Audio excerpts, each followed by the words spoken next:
Bonjour à tous.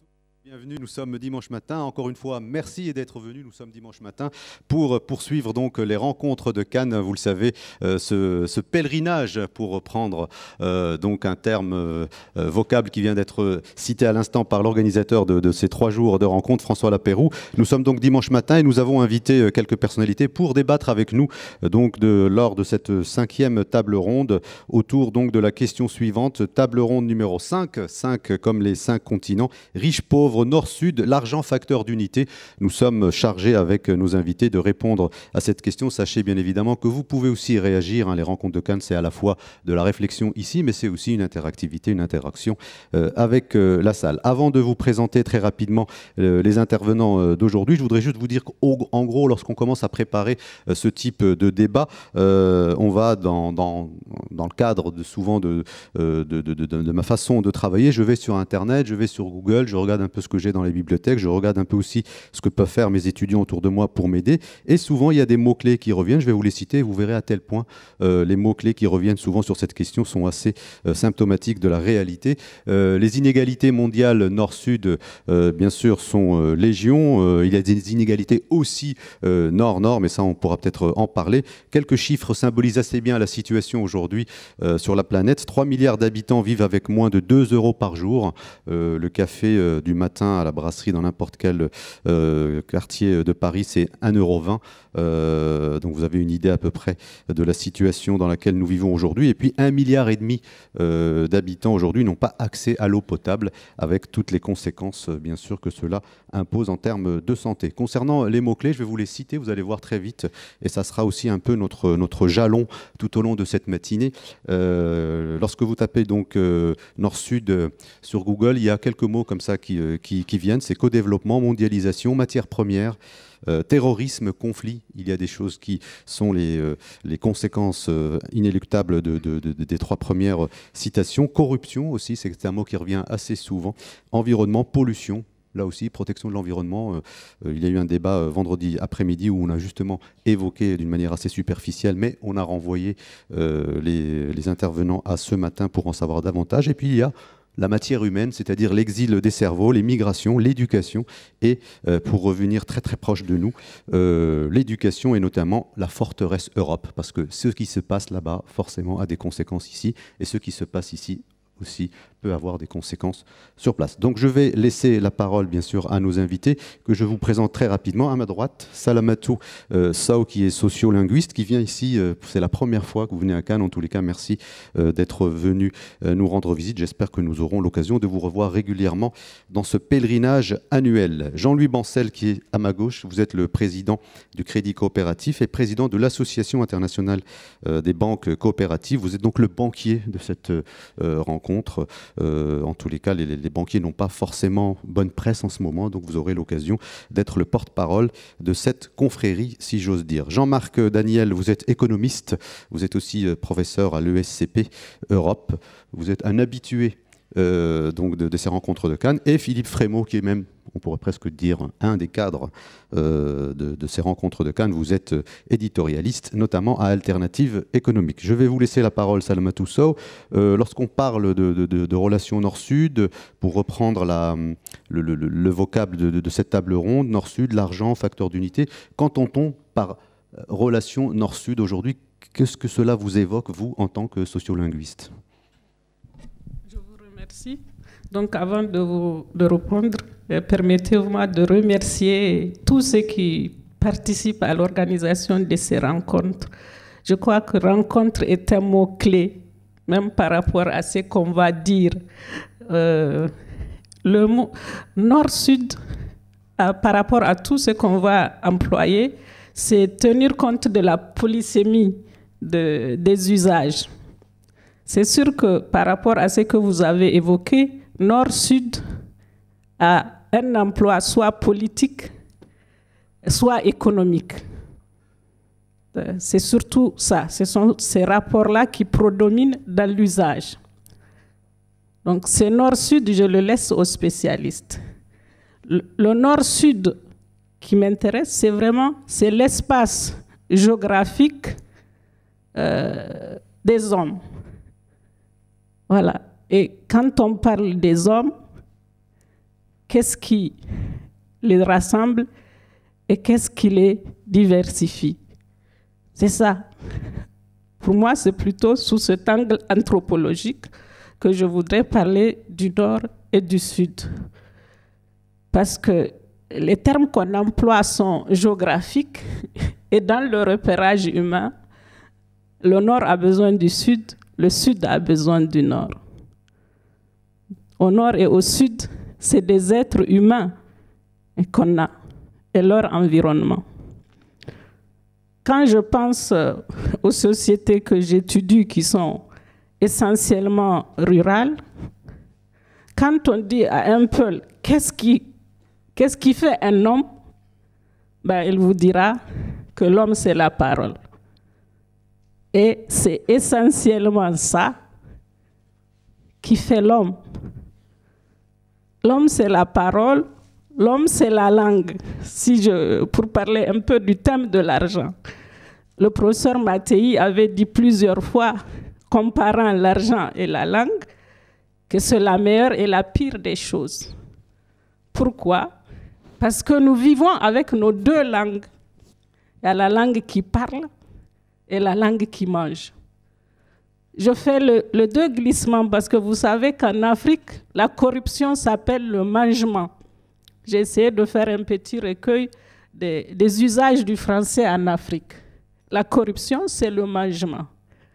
Comment nous gérons la langue qui nous humanise et la langue qui peut nous déshumaniser. Si je retourne aux Peuls, les plus, est-ce qu'on peut dire les plus traditionnels, en tout cas les plus ruraux des Peuls que j'ai évoqués dans la première table ronde, qui n'ont ni maison ni champ, leur première valeur, c'est la retenue. La première valeur qu'ils annoncent comme un des fondements de leur comportement, c'est la retenue. Et la première retenue, c'est la retenue alimentaire. Parce que ce sont des éleveurs, la vache est centrale dans leur vie. Et la retenue alimentaire, pour que l'homme ne ressemble pas à la vache. Nous mangeons, ça ne nous est pas spécifique. Les animaux mangent aussi. Et donc, ce que je trouvais de fondamental chez eux, c'est au moment de manger, faisons attention à ne pas ressembler à nos vaches. Et au moment de parler aussi, il faut que la retenue nous empêche d'en dire trop et que la retenue nous empêche d'en faire trop. Donc, quand je pense au nord et au sud, je pense à ces fondements-là.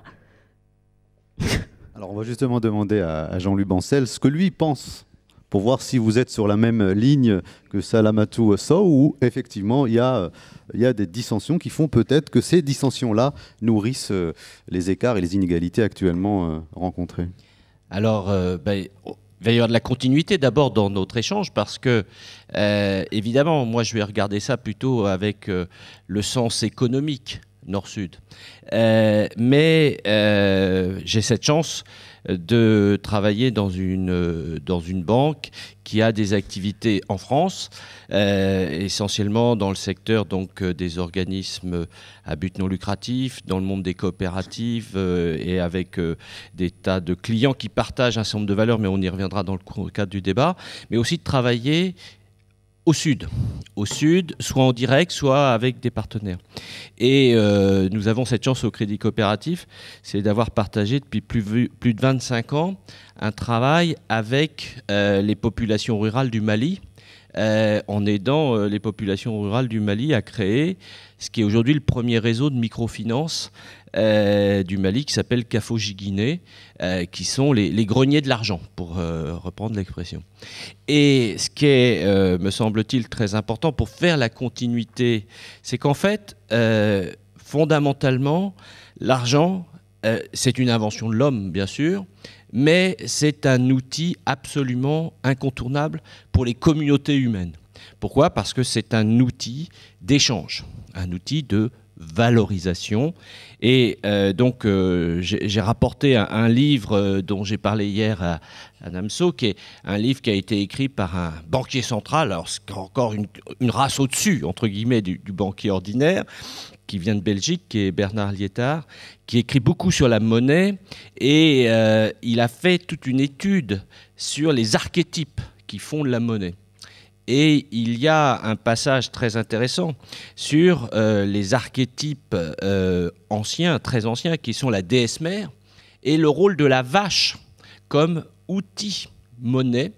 Et il rappelle en particulier que le mot capital vient du latin capitus, c'est pour faire de la linguistique un petit peu, j'essaie d'aller sur le terrain de Madame So, vient du latin capitus qui veut dire tête de bétail. Hein, dans les populations pécuniaires, pécus, comme le rappelle Philippe, c'est là aussi le bétail, les ovins. Et donc, vous voyez, c'est très important. Dès que l'homme s'est installé en communauté, il a fait deux choses importantes. Bien sûr, la langue comme outil d'échange et la monnaie. La monnaie, ça peut être les coris, les petits coquillages, ça peut être les têtes de bétail, etc.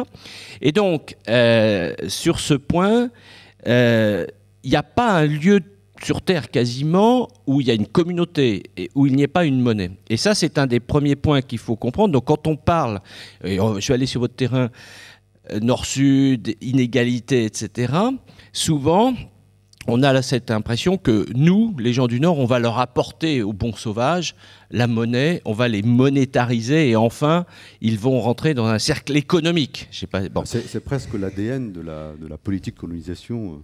Oui, bien sûr, voilà. Bien sûr. Mais c'est pas pour autant contradictoire, c'est pas en soi créateur d'inégalités, parce que c'est simplement une transformation des modes de circulation des valeurs dans une communauté. La question, bien entendu, on va y revenir dans le débat sur l'ouverture des frontières, les transferts de capitaux, etc. C'est ce qui fonctionnait bien dans une communauté définie. Voilà, comment ça marche lorsqu'on fait qu'on est dans un seul monde. Et c'est ça que je pense qu'il faut même d'abord garder, c'est que, bien sûr, la monnaie, avec aujourd'hui les problèmes de masse monétaire en circulation, déséquilibre, etc., mais c'est d'abord un outil de fabrication d'un seul monde.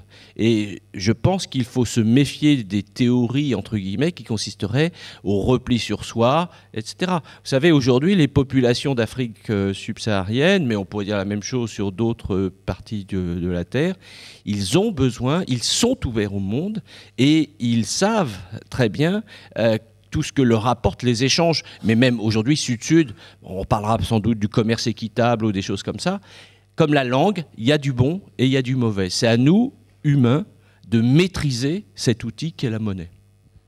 Philippe Frémaux était juste en train de s'exciter à votre côté. Donc je voulais parler avec Jean-Marc Daniel, mais comme vous l'avez très bien souligné, allez-y, je vous écoute. Je vais préempter. C'était juste parce que je voulais rebondir sur ce que disait Jean-Louis. Et c'est vrai que la monnaie est à la fois le grand pacificateur des relations sociales quand elle se substitue à l'obtention d'un bien par la force. De ce point de vue-là, le commerce est mieux que l'extorsion, ou le racket, etc. Bon. Et en même temps, du fait que tout le monde n'en a pas autant, que certains ont plus facilement accès à sa forme capitale que d'autres, elle est aussi un outil de la dynamique des inégalités, de la reproduction des inégalités. Ce qui rend un peu compliqué la question de la monnaie dans le rapport Nord-Sud, c'est que, historiquement, quand on pense à l'époque de la colonisation, je pense notamment au Sahel, la monétarisation de l'économie telle qu'elle a été portée par la colonisation a été en fait le recouvrement aussi d'une politique de mise en valeur, comme on disait, qui était une politique aussi d'extorsion. Dans la mesure où la monétarisation forcée des communautés rurales s'est accompagnée aussi du développement d'un impôt qui devait être payé en monnaie et qui était un moyen d'obliger les communautés à développer des cultures de rente dont le revenu était ensuite en grande partie capté par l'impôt qui leur a été prélevé. Notamment, je pense au Mali, je veux dire, au niveau mais au Niger également, avec le développement de la culture du coton, donc qui a pu parfois se substituer aux cultures vivrières. Mais là où Jean-Louis Bancel a raison, c'est que ce qu'on a appelé une monétarisation, ça a été la monétarisation avec la monnaie du colonisateur Et on a justement déstructuré bien souvent les économies anciennes qui avaient leur propre mode d'échange, leur propre cycle d'échange, qui était effectivement ce qui établissait le lien des communautés. Pas dans un monde irénique, hein. Il y avait aussi des rapports de force, de la violence, etc. Mais disons que ça a été un facteur de destruction. Et l'autre chose qu'on pourrait dire, c'est que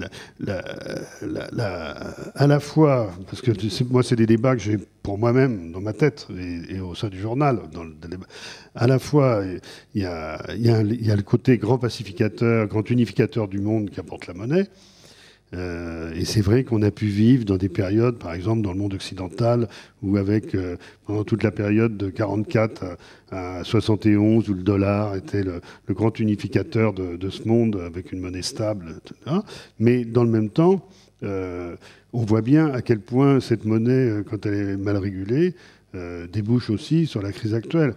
Et c'est vrai que le sentiment de perte de contrôle des populations sur leur environnement économique débouche aujourd'hui par l'idée, et d'ailleurs Bernard Lietaer a beaucoup écrit là-dessus, qu'on pourrait aussi avoir des espaces monétaires complémentaires sur des territoires plus restreints qui permettraient de reprendre un peu de pouvoir sur la vie économique. Donc, et c'est la tension entre les deux qu'il faut gérer. Alors, trop de monnaie complémentaire nous met dans le repli, mais trop de monnaie universelle non régulée nous précipite aussi dans les inégalités économiques et sociales.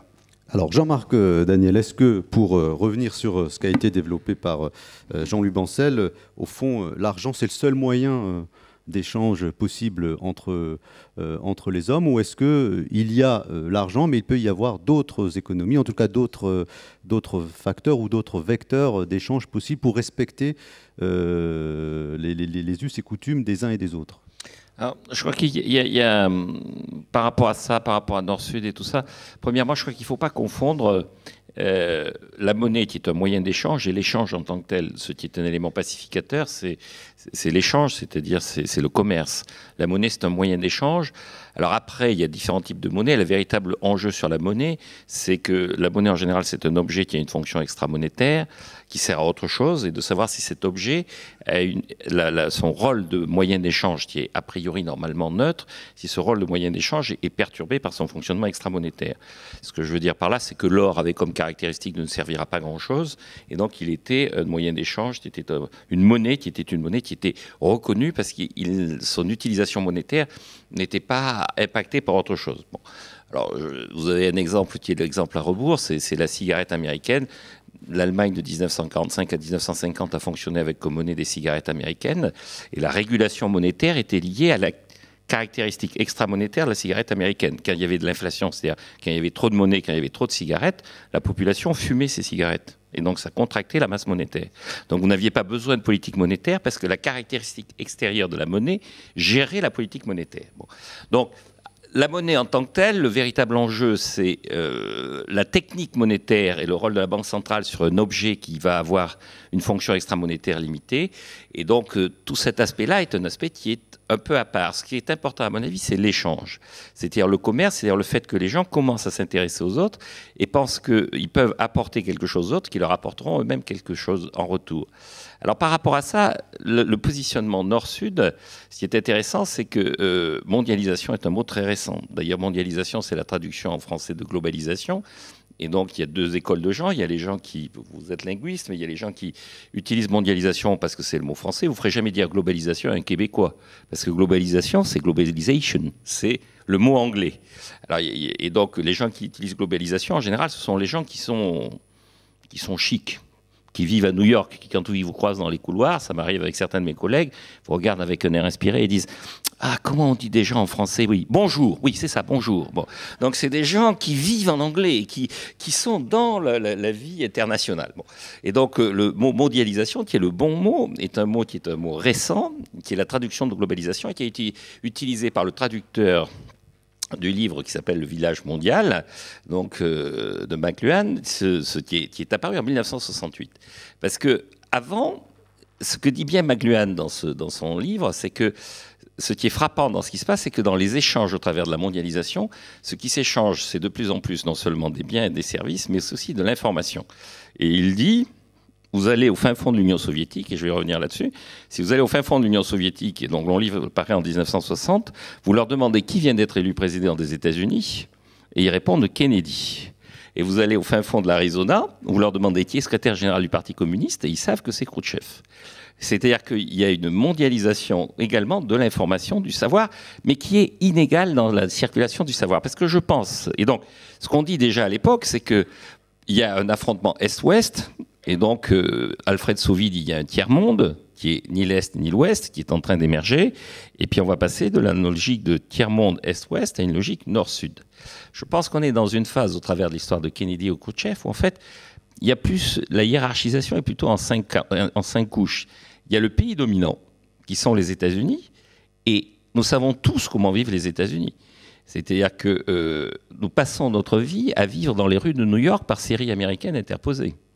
Notre vie est rythmée par des gens qui, devant les tribunaux, disent « objection, votre honneur ». Vous pouvez en parler, je ne sais pas, M. de Montgolfier n'est peut-être pas là. Le véritable problème qu'il y a maintenant dans les tribunaux en France, c'est que les gens qui arrivent devant le disent « objection, votre honneur ». Alors les juges disent « écoutez, on n'est pas dans New York police judiciaire ». Parce que la population vit dans New York police judiciaire. Mais Jean-Marc Bancel, est-ce que ça veut dire que la France est le sud des Non, ça veut États-Unis? dire qu'il n'y a ni sud ni nord. Je crois qu'il y a le pays dominant, qui sont les États-Unis. Il y a des vieux ateliers, des vieux pays, qui sont l'Europe et le Japon, qui sont des pays qui sont vieux à tous les sens du terme, et y compris, je pense qu'il y a une des caractéristiques de ce qui se passe en ce moment, c'est que dans les fractures, il y a des fractures démographiques. Il y a des pays qui sont jeunes par leur population, et des pays qui sont vieux par leur population. Il y a des pays émergents, qui sont la Chine ou l'Inde, qui sont en train d'avoir de très fortes croissances.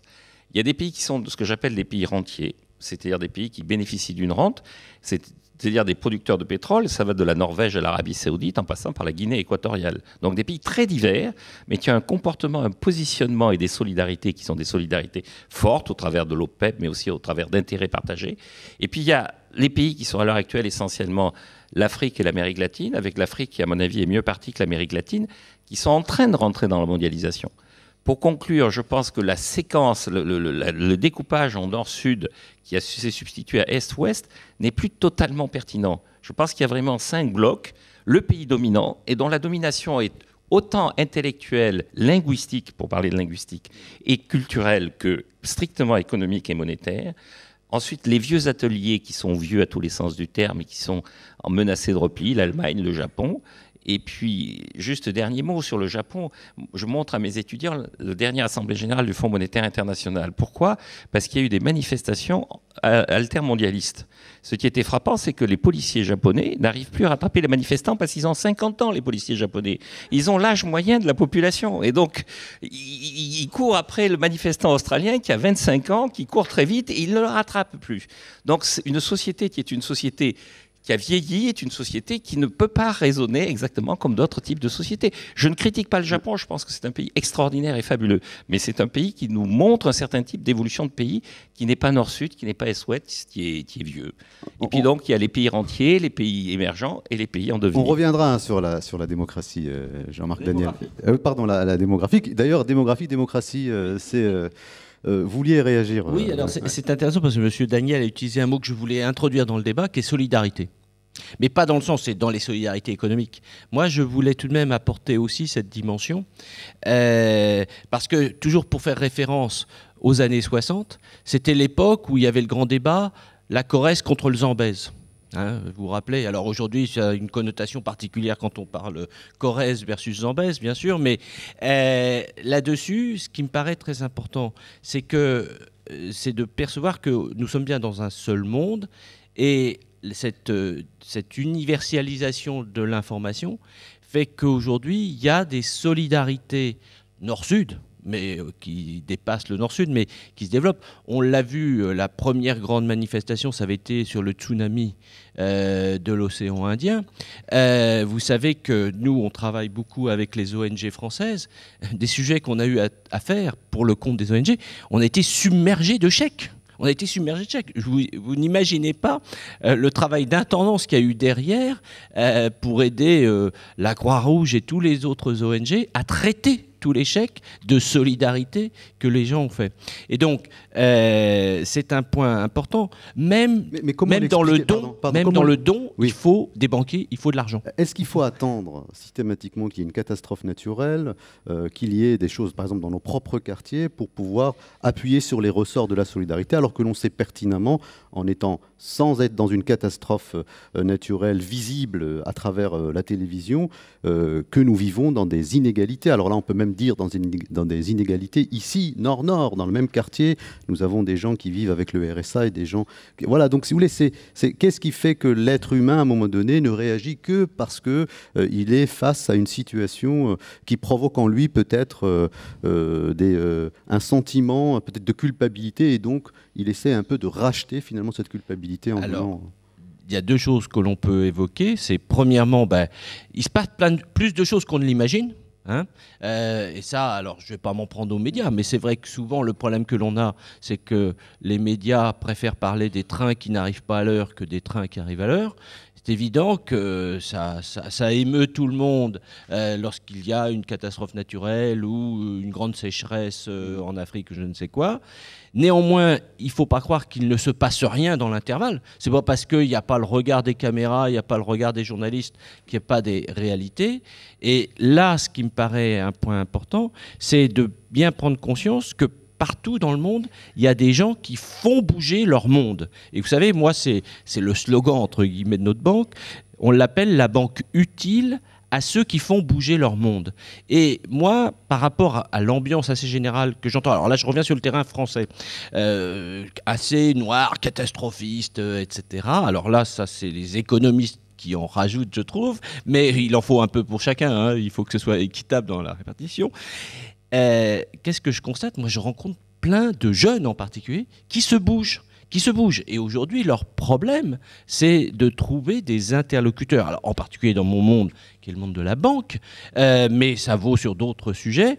Et donc, ne croyez pas que les gens ne se bougent pas. Les gens se bougent et essaient de faire bouger leur monde. Et comme je dis, si chacun fait un peu bouger son monde, chez nous, là-bas dans le sud, etc., eh bien, ça fera bouger le monde. Alors après, est-ce que le global de toutes ces actions fera un monde meilleur? Ça, c'est une autre question. Salamatou Sow, quel est aujourd'hui, alors vous allez devenir porte-parole finalement malgré tout, mais quel est aujourd'hui l'état d'esprit, par exemple, de la jeunesse africaine par rapport à ce débat? Est-ce que les jeunes au Niger, par exemple, j'étais il n'y a pas très longtemps à Dakar, ont pour envie tout simplement de prendre une barque et de venir ici, en Europe, ou est-ce qu'ils se disent, fini cette espèce de relation condescendante permanente, on veut vraiment être des acteurs du développement ici pour pouvoir non plus tendre la main, mais être aussi acteurs à plein de notre propre développement et donc de notre propre destin. Le micro. Mon expérience, c'est vraiment, je vais dire, le terrain nigérien et les rencontres que j'ai faites au fil de mes missions. Les jeunes, ils se bougent beaucoup dans ces périodes difficiles. C'est sûr, il y a toujours l'imaginaire de partir en Europe pour une vie meilleure. Mais il y a également la conscience que c'est difficile de partir en Europe. Et les jeunes, j'ai remarqué par exemple leur lien à Internet. C'est-à-dire les cybercafés sont toujours pleins. Gens qui cherchent qu'est-ce qu'ils vont faire, quelle formation, par où essayer d'aller travailler. Et ça m'a impressionné. J'ai vu des jeunes dormir 3 heures de temps et tenir ce rythme-là. Être sur Internet, s'informer de ce qui se passe dans le monde. Et moi, mes étudiants me mettent au courant d'un tas de choses que j'ai pris conscience que vraiment le monde a changé. C'est la jeunesse, partout où elle est. Quand il y a une connexion, ils sont dans le monde et Internet a apporté cette espèce de démocratisation de l'information et des connaissances. Que l'on soit à Paris, à New York, ou que l'on soit à Niamey, ou même dans n'importe quelle commune rurale électrifiée, quand l'électricité marche, les jeunes sont branchés. Ça m'a frappé. Ça m'a même interrogée. Parce que j'ai eu des informations par eux. Et ce qui me frappe, c'est la transparence, par exemple. Vous avez des jeunes étudiants ou même des jeunes scolaires qui ont accès aux données de la Banque mondiale. Donc, ils savent ce qu'on dit de l'Afrique et du reste du monde, qui ont accès aux données des ONG. C'est l'aspect qui me l'a le plus frappé. Au Niger, je peux dire que le rêve n'est plus vers l'Europe. Le rêve d'aller apprendre, ce n'est plus vers l'Europe. C'est plutôt, d'abord en Afrique. Si on fait des statistiques aujourd'hui, la génération des Nigériens nés après les années 70 sont pratiquement formés sur le continent. Ils sont formés au Maroc, ils sont formés au Sénégal, ils sont formés en Afrique du Sud. Ça m'a impressionné. Et dans certains secteurs, vous avez 40% des gens très dynamiques qui ne sont jamais venus au nord. D'ailleurs, les flux migratoires sont plus sud-sud que sud-nord.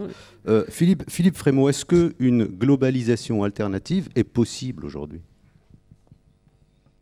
Je pense que si on peut revenir un peu en arrière par rapport au classement des pays qu'a fait Jean-Marc Daniel.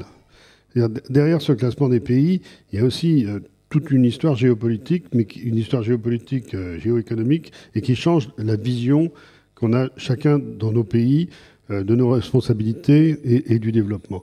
Je pense que pour les gens de ma génération, et qui ont connu justement l'essor du tiers-monde comme représentation, parce que le tiers-monde, réellement, n'a jamais existé. C'est un peu comme la classe ouvrière.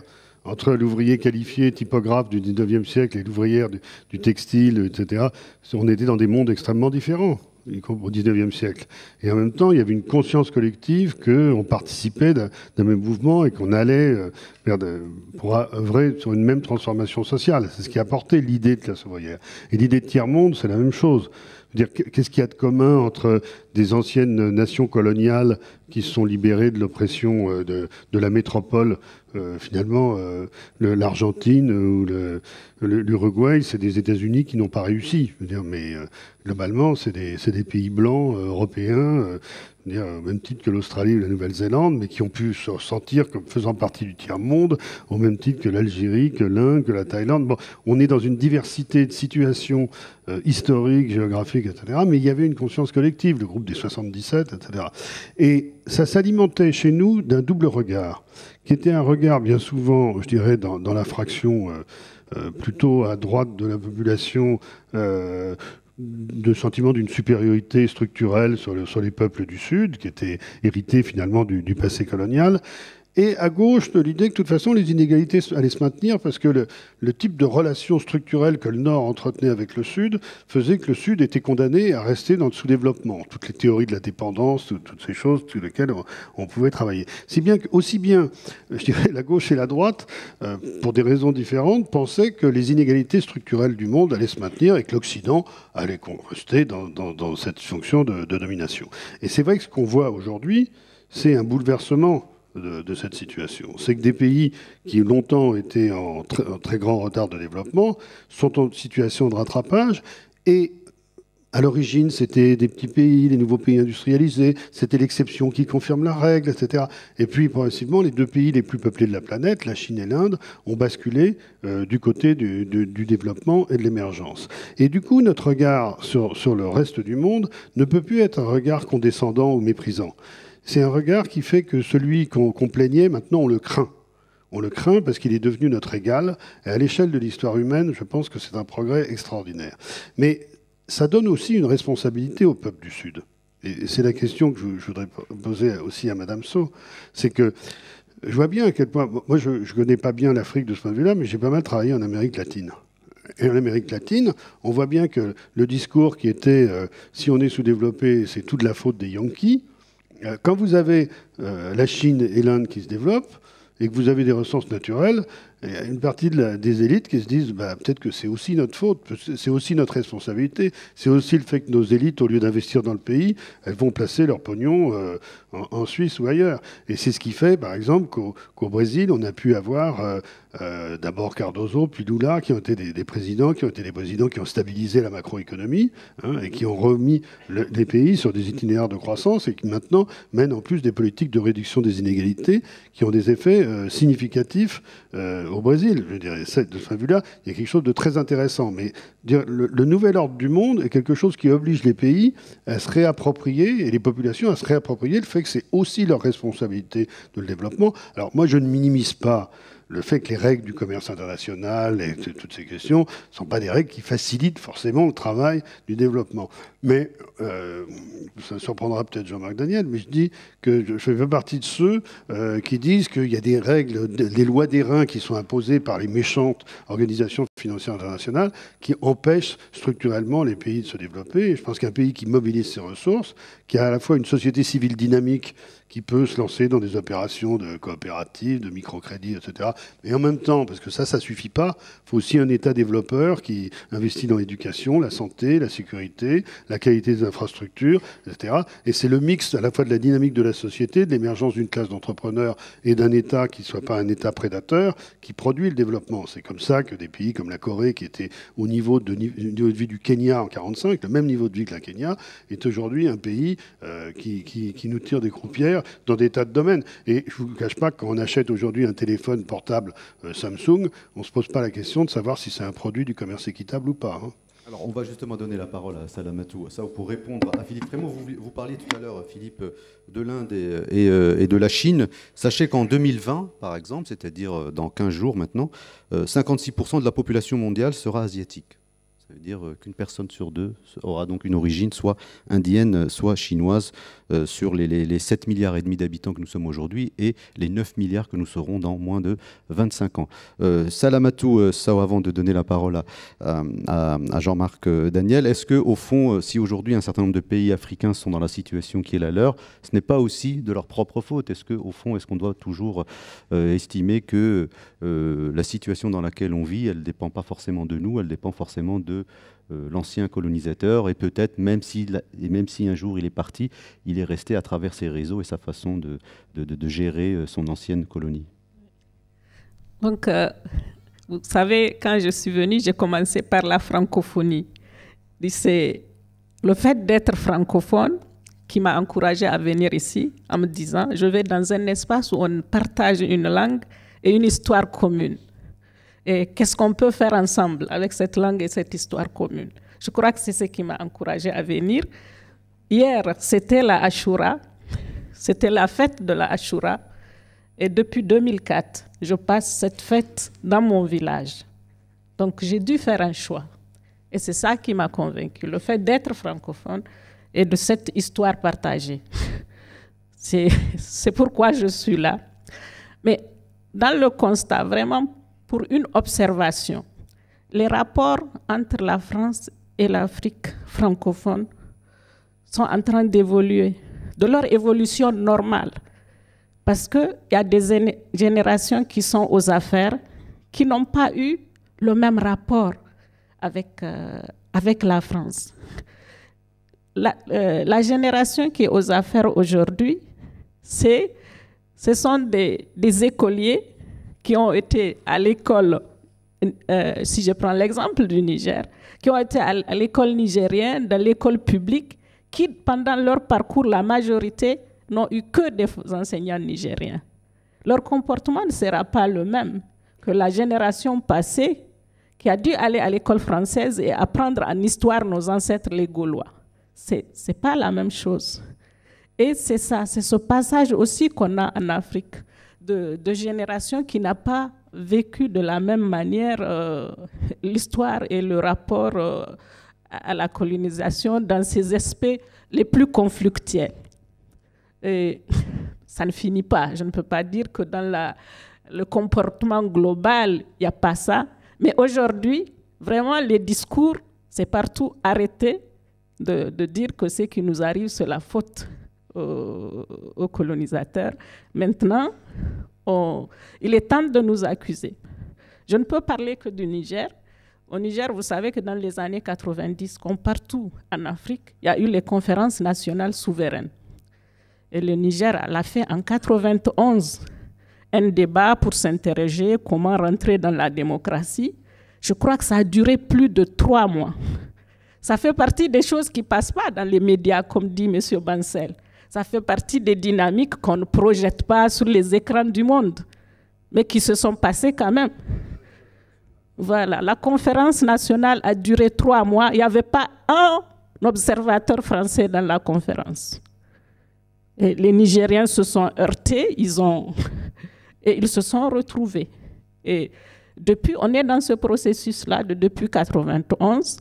Et je crois quand même, ça aussi, on ne le dit pas souvent, il peut être, malgré les histoires de coups d'État, parce qu'il faut savoir que tous les coups d'État n'ont pas l'interprétation qu'on leur donne. Il y a des coups d'État qui sont intervenus pour éviter des guerres civiles. Parce que si l'armée n'arrêtait pas deux égoïstes qui oublient leur peuple pour leur intérêt personnel, c'est la catastrophe. Et souvent, il y a eu ce genre de coups d'État pour éviter la catastrophe. Voilà, donc je pense que... J'ai cru comprendre que vous parlez de l'UMP, non, Philippe? Donc, il y a eu ces dynamiques, ces transitoires vers la démocratie. Et je crois que ce qu'il faut faire dans ce rapport-là, dans les échanges, vous savez, aujourd'hui, si pour parler dans mon domaine, dans l'éducation, la France n'est plus le principal pays qui donne des bourses d'études. Il y a plus de 10 ans. Donc, même les études supérieures sont en train de tracer un autre axe. Donc ça veut dire que les rencontres de Cannes ne verront pas forcément un jeune écolier aujourd'hui nigérian, et peut-être que ça sera les rencontres de Washington ou de Chicago. Non, je dirais qu'il y aura moins d'étudiants africains en France. Non, mais est-ce qu'on se détourne de la France ou pas en Afrique? Est-ce qu'au fond, on n'est pas en train de prendre d'autres itinéraires, d'autres sphères intellectuelles, et que finalement la forteresse aujourd'hui européenne, et à travers cela... C'est que la France, depuis 10 ans, n'est pas très accueillante aux étudiants étrangers. Tout à fait, aux artistes non plus. En tout cas, il y a cette observation. La quête du savoir a changé d'orientation. Oui. Et en train de changer, pas globalement, mais en train de changer. Je veux qu'on ressente combien on est dans un monde qui est en train d'essayer de trouver de nouveaux repères. Et ce qui a été dit par Philippe sur la Chine, l'Inde, etc., on le voit bien à des tas d'indices. Mais pour le moment, on n'a pas encore appris à dialoguer. Déjà, on le sait, en Europe, à 27, c'est compliqué, mais alors dans des univers encore plus vastes, c'est encore plus compliqué. C'est bien sûr la montée du G20. Mais enfin, pour le moment, le G20, il fait des communiqués, mais la mise en œuvre des résolutions du G20 dans le domaine financier, je connais bien, c'est même très difficile. Alors après, ça renvoie à la question, est-ce que les compromis du G20 étaient les bons? Je vais prendre 2 autres exemples. C'est bien sûr tout le problème de l'échec de la conférence sur le climat qui était destiné à faire que le protocole de Kyoto soit prolongé. Et le débat, il a été essentiellement avec les Chinois et avec les Indiens, et autour du thème, attendez, vous êtes en train de polluer comme des forcenés. Alors, eux, ils disent, ah oui, mais vous comprenez, nous, on doit rattraper notre retard, donc ça fait bien moins longtemps qu'on pollue que vous, donc nous, on ne peut pas payer. Et puis, on n'y est pas arrivé. Et puis, on est en train d'ouvrir la discussion sur les objectifs du millénaire. Vous savez que c'est un point très important. On avait fixé, pour aider justement le Sud, des objectifs dits du millénaire. Et donc le secrétaire général de l'ONU, Ban Ki-moon, a lancé cet été le processus de fixation des nouveaux objectifs. Alors premièrement, on n'a pas du tout atteint les objectifs du millénaire qu'on s'était fixés. Et deuxièmement, donc c'est le Premier ministre britannique, M. Cameron, qui est chargé de tout ça, avec un collègue indonésien, je crois me rappeler, et puis un autre d'autres pays. Mais il faut mettre dans le jeu aujourd'hui l'Inde, la Chine, etc. Parce qu'aujourd'hui, nos amis africains le savent, la puissance économique, je n'ai pas dit coloniale, la puissance économique qu'ils voient, c'est la Chine. Et voilà. Et donc, nous, ça nous renvoie là, puisqu'on est parti un peu aussi sur la place de la France, sur est-ce que nous voulons nous-mêmes rester universalistes ? Je pense. C'est un vrai. Plus que la France a une vraie histoire avec l'Afrique. Et on en a eu. Est-ce qu'on ne se tire pas une balle dans le pied en tournant le dos finalement à ce continent pour ne reprendre que l'axe France-Afrique? Bien sûr. Mais alors là, il y a un changement très important avec le nouveau président de la République, nouveau gouvernement. Il n'y a plus de ministre de la coopération. Puis on a insisté. Il n'y a plus de ministre de la coopération. Il n'y a plus de France-Afrique, etc. Et puis on a un nouveau ministre du développement. Très bien. Qui vient de chez les Verts. Alors, il a lancé des assises du développement, mais qu'est-ce qu'on sent? C'est que, globalement, il recherche des idées. Parce que c'est bien beau de dire que, voilà, on ne va pas simplement focaliser sur la relation franco-africaine, etc. Bien sûr, il faut s'occuper de tout le reste du monde. La question, c'est que, légitimement, d'abord, nos amis africains, mais ça, c'était historique, ils disent, attendez, on a déjà eu ça avec la chute du mur de Berlin. Attendez, vous allez peut-être un peu moins vous occuper de nous, et un peu plus vous occuper des pays d'Europe de l'Est. Et aujourd'hui, si la France dit je fais du développement tous azimuts, voilà. Et donc aujourd'hui, ce que je ressens, mais je le dis comme ça, c'est que la classe politique française est perdue. Elle ne sait pas ce qu'elle doit faire. Alors, je ne sais pas si ces assises du développement qui viennent d'être lancées, auxquelles nous on participe d'ailleurs, seront comme la conférence nationale, l'occasion de se fixer un objectif. Et il faut beaucoup y insister sur un maintien de dimension universaliste. Et ça, je pense qu'aujourd'hui, et je rejoins ce qu'a dit M. Daniel, la France, moi qui suis dans les milieux internationaux, y compris de la coopération, qui ne sont pas des milieux ultra-libéraux, etc., tout est anglo-saxon. Il faut se battre comme des chiens pour faire entendre ce que j'appelle le Latin touch. Hein, bon, voilà. Donc, c'est un point important. Alors, Jean-Marc Daniel, souvent quand on parle de globalisation, de co-développement, on parle de facto de délocalisation. C'est-à-dire qu'en réalité, pour aider, par exemple, les pays du Sud, certaines entreprises délocalisent leurs activités, ainsi de suite. En même temps, ça crée du brouhaha ici. Donc, comment on arrive à s'en sortir en disant, bon, il faut du co-développement là-bas, tout en respectant et en maintenant un certain nombre d'activités ici, qui sont quand même des activités porteuses d'emploi et qui font vivre une partie de la population française. Est-ce que ce n'est pas une schizophrénie franco-française? Non. Enfin, c'est une schizophrénie qui est française, mais qui n'est pas franco-française. Il y a beaucoup d'autres pays où on se méfie de la mondialisation, des délocalisations. C'est ancien parce que je cite souvent la formule « l'ouvrier à 5 sous vaincra l'ouvrier à 5 francs ». C'est une formule de 1897 qui avait été commentée par un économiste de l'époque qui s'appelait Jacques Novikov, et il avait appelé son article « Le péril jaune », en dénonçant les gens qui pensaient que la Chine était un danger, alors que, disait-il, la Chine, c'est une chance. Et que lorsque les Chinois deviendront riches, ils deviendront non seulement nos fournisseurs, mais ils deviendront aussi nos clients.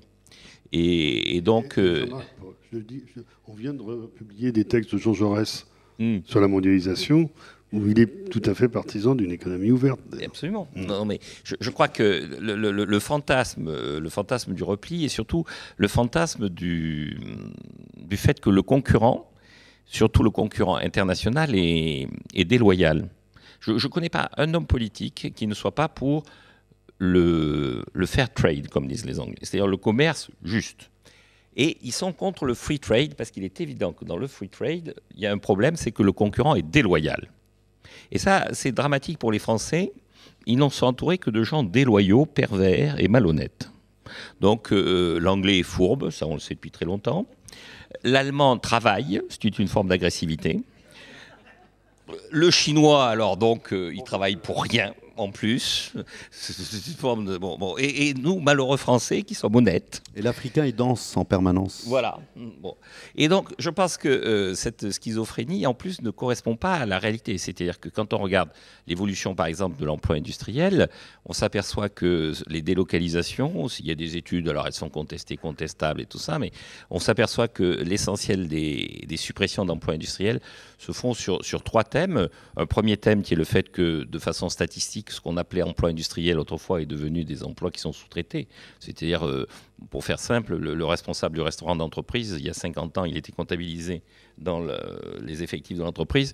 Maintenant, il travaille pour la Sodexo, qui est en contrat avec, et donc il est comptabilisé ailleurs. Mais il existe toujours. Bon, donc ça, c'est anecdotique. C'est pas totalement négligeable, mais c'est anecdotique. Mais les deux postes importants, c'est le fait qu'il y a eu des gains de productivité, et ça, c'est la concurrence. Et la concurrence, non seulement la concurrence nationale, et non seulement la concurrence internationale, mais aussi la concurrence nationale. C'est la dynamique économique. Et puis, il y a aussi le fait que nos entreprises ne se sont pas mises au goût du jour de la demande mondiale. C'est-à-dire que le véritable problème, ce n'est pas la délocalisation, c'est l'incapacité de répondre à la mutation et à l'évolution de la demande mondiale. Et je crois que le véritable enjeu dans la mondialisation d'une économie comme l'économie française, qui est encore la 5e ou la 6e économie du monde, c'est d'être capable en chaque fois de répondre à la demande mondiale. Jean-Marc Daniel, si vous permettez, je vais vous donner juste un exemple très personnel en réalité. Vous savez que je travaille à Bondy, juste à côté de Bondy, il y a l'usine d'Aulnay-sous-Bois. Il y a 3000 salariés, donc chez Peugeot Aulnay. Cette usine va fermer dans 2 ans, fin 2014. Et lorsque je fais mes reportages et ainsi de suite, les cadres me disent de toute façon, on arrive à fabriquer la même voiture en Algérie, au Maroc, en Pologne. Et donc, a priori, aujourd'hui en France, l'industrie automobile pourrait fabriquer ces voitures à l'étranger pour beaucoup moins cher. Et que de toute façon, comme nous, on n'a pas l'intention d'aller sur d'autres modèles, l'hybride et en tous les cas l'innovation, c'est un gag finalement que de regarder Montebourg réunir en permanence le patron, c'est-à-dire Peugeot. Alors, est-ce que c'est plausible ça ou pas? Est-ce qu'aujourd'hui, on peut fabriquer des choses de la même qualité ailleurs qu'en France? Et donc, du coup, ça pose la question de la main-d'œuvre ici en France et notamment de l'offre d'emploi pour une certaine catégorie de la population. Oui. Il est clair, si vous voulez. Alors, il y a une perche tendue. Vous avez dit c'est un gag de regarder Montebourg. Je crois que tout le monde en est d'accord. Mais non, pas du tout. Enfin, je sais pas. On verra. On va donner la parole dans quelques minutes. Mais non, mais bon, alors après cette facilité de, non, franchement, il y a je prendrai 2 exemples sur ce qui se passe aux États-Unis en ce moment, ou ce qui s'est passé aux États-Unis. Au moment où, en 1992, Clinton a fait sa campagne de primaire dans le New Hampshire, on l'a appelé en lui disant il y a une usine de sidérurgie qui va fermer là, et tous les candidats aux primaires sont passés, il faut que tu ailles leur dire que tu vas sauver l'usine. Et donc il est arrivé, et il a dit aux ouvriers, au bout d'un moment, il a dit écoutez, moi si je suis élu, je peux vous dire une chose, je ne ferai rien pour votre usine. Et elle fermera. Alors, une espèce d'émoi, et il dit, parce que ce qui m'intéresse, c'est pas cette usine, c'est vous, c'est votre destin. Ce qui m'intéresse, c'est la capacité de l'Amérique à rebondir. Or, l'Amérique, si elle n'est plus capable de faire d'acier, c'est d'autres pays qui feront l'acier. L'important, c'est que l'Amérique fasse autre chose que les autres ne sont pas capables de faire. Il ne s'agit pas de s'enfermer dans des techniques qui ont été les techniques du passé. Et donc, moi, si je suis élu, je ne sauverai pas cette usine. Je pense que c'est ça l'esprit qui est l'esprit à mettre en œuvre. Et on retrouve ça dans le fait que General Motors ouvre des usines en ce moment aux États-Unis. Ils viennent d'ouvrir une usine en Caroline du Sud. Et je raconte toujours que quand Mme Russo a fait visiter l'usine aux journalistes, il y a des journalistes qui ont dit « Mais vous avez donné congé aux ouvriers, on n'a vu personne. » Elle a répondu « Non, parce qu'il n'y a pas d'ouvriers. Tout est robotisé. » Ça ne veut pas dire qu'il n'y a pas d'emploi, parce qu'il y a des gens qui viennent nettoyer les robots, qui se trouvent être des gens de l'Oregon, parce que c'est tellement minutieux que c'est un travail qui demande beaucoup de précision et beaucoup de compétences. Il y a des gens qui assurent la sécurité de l'usine, mais la productivité en tant que telle de l'usine fait que l'emploi a changé, le type d'emploi a changé, le type de développement économique a changé. Tout dernier élément sur Aulnay-sous-Bois et tout ça, ce qui a frappé l'imagination, je pense, dans le rapport Sartorius, qui est le rapport qui avait été demandé par M. Montebourg sur les erreurs de la famille Peugeot. Ce que M. Sartorius a relevé, si on lit bien ce qu'il écrit, c'est que la première erreur, c'est de ne pas avoir fermé plus tôt. C'était ce qu'il leur dit, c'est que l'erreur, c'est pas de fermer, c'est de ne pas avoir fermé plus tôt. Philippe Frémaux. Je voudrais réagir sur 2 points. C'est-à-dire, une bonne illustration de mon propos sur le fait que désormais le Sud, c'est notre égal et qu'il nous fait peur, c'est que dans un débat Nord-Sud, on dérive entre nous, là, sur un débat Nord-Nord. C'est notre problème, c'est Aulnay-sous-Bois, le Niger, ça ne nous intéresse plus du tout. Bon, ça, c'est une première remarque. Mais c'est une bonne illustration de ce que je disais. Beaucoup d'ouvriers d'Aulnay viennent d'Afrique et se posent la question de retourner ou pas. Bien entendu. Bien entendu. Non, mais oui, enfin bon, tu sais ce que c'est, le rêve du retour au pays. Bon, voilà, c'est une question compliquée. Mais je voudrais rajouter un point sur lequel je suis en profond désaccord avec Jean-Marc Daniel. À court terme, on a des enjeux de compétitivité. C'est sûr que si on se positionne sur des produits dits à plus haute valeur ajoutée, on est de nature de mieux tirer notre épingle du jeu dans le commerce international. Mais l'idée que l'avenir de l'humanité puisse être résolu par des pays qui sont tous en guerre les uns contre les autres sur le plan économique, avant d'être en guerre tout court, et avec l'idée que chacun est en course pour être avant les autres, meilleur que les autres, etc., ne me paraît pas une solution aux défis auxquels on est confronté. Moi, je fais partie des gens qui pensent qu'il y a un problème qui est les ressources naturelles de la planète qui existent en quantité limitée. La Terre existe en quantité limitée, etc. En revanche, l'intelligence des hommes, elle existe en quantité illimitée. Et c'est pas parce que demain, un maçon chinois apprend à mieux construire sa maison que le maçon français, il désapprend à construire sa maison. C'est pas parce qu'un médecin nigérien apprend à mieux soigner ses compatriotes que le médecin français apprend à moins soigner les Français. Bon. Donc on est dans une situation où notre capacité à devenir tous riches, dans l'absolu, parce qu'on est des hommes qui partagent cette même planète et la même humanité, n'est pas en cause. On n'est pas forcé d'être forcément en guerre les uns contre les autres pour gagner, être en avant, et nous on devient plus riches pendant que les autres restent derrière nous. On peut aussi avoir des logiques coopératives, et je pense que c'est dans ce sens-là qu'il faut œuvrer si on veut aller vers un développement économique qui soit soutenable pour nous tous. Jean-Marc Daniel. Non, pardon, Jean-Louis Mancel. Oui, je voudrais conforter.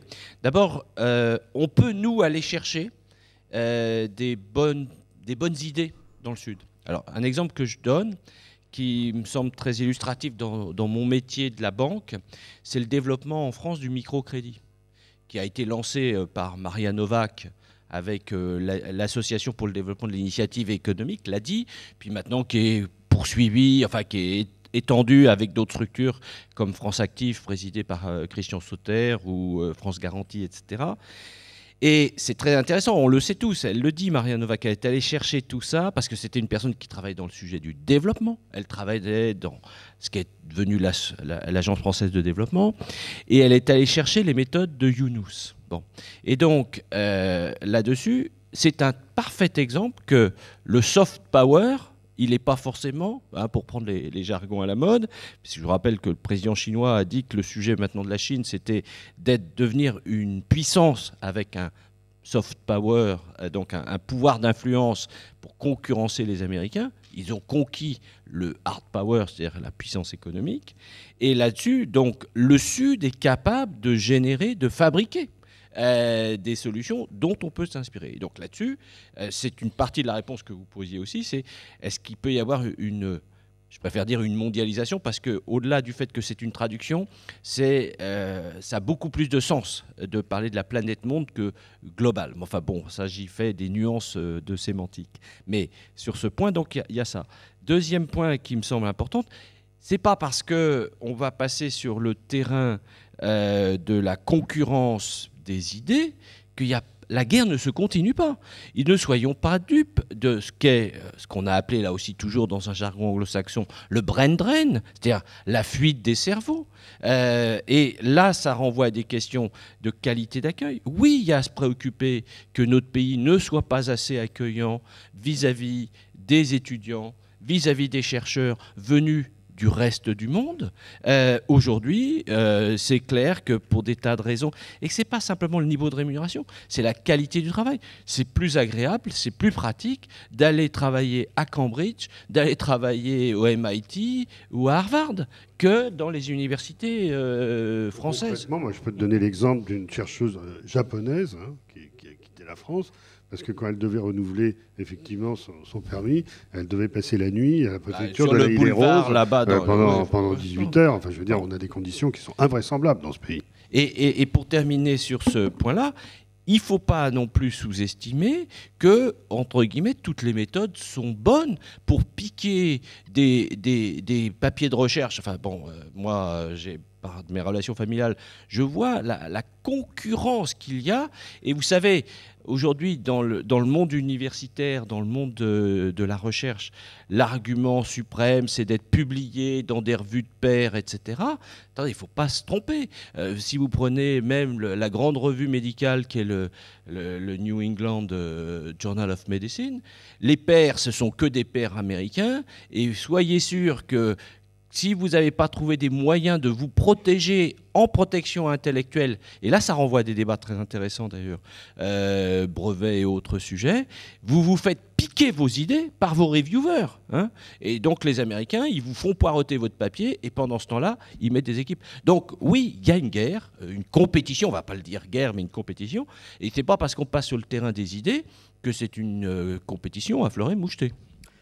Merci beaucoup à vous quatre. Avant de donner la parole à la salle, je voudrais d'abord vous remercier Salamatou Sow, Jean-Louis Bancel, Jean-Marc Daniel et Philippe Frémaux d'avoir donc participé à cette table ronde concernant donc les rapports Nord-Sud. Merci.